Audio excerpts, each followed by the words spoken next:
நம்மளுடைய ஆரோக்கியம் குறித்தும் கொஞ்சமாவது நம்ம சிந்திக்கணும், அதை செயல்படுத்தணும். பல நேரங்கள்ல நிறைய சிந்திப்போம். இன்னைக்கு இருக்கிற யூடியூப், ஃபேஸ்புக், இன்ஸ்டாகிராம் மாதிரி சொல்ல வேண்டிய டிப்ஸ் அதுல ஏராளமா இருக்கு. அதெல்லாம் மீறி நம்ம எதுவும் சொல்றதுக்கு ஒண்ணுமே கிடையாது. ஆனா நிறைய நம்ம பார்க்கணும். அதை பார்க்கறதுக்கு கூட நம்மளுக்கு டைம் பத்துறது இல்லை. அதாவது இப்ப ரொம்ப ஷார்ட்ஸ் அப்படின்னு சொல்லி ஒரு 3 செகண்ட், 5 செகண்ட், 10 செகண்டுக்கெல்லாம் ஷார்ட்ஸ் வந்துருச்சு. ஒரு காலத்துல யூடியூப்ல 10 நிமிஷம், 15 நிமிஷம் இருந்தது. இன்னைக்கு எல்லாம் 10 செகண்டுக்கா சுருக்கிடுச்சு.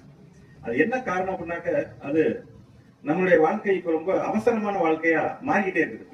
தினம் காலைல எந்திரிக்கிறதுல இருந்து நைட்டு நம்ம உறங்க போற வரைக்கும் பல்வேறு சவால்கள் நம்மளுடைய வாழ்க்கையில, பல்வேறு சூழ்நிலைகள், அதையெல்லாம் எதிர்கொள்றோம். அப்படி எதிர்கொள்ளும் பொழுது நம்மளுக்கு கிடைக்கக்கூடிய நேரம் ரொம்ப ரொம்ப கம்மியாயிட்டே போயிட்டு இருக்கு அப்படின்னு நம்ம நினைச்சிட்டு இருக்கோம்.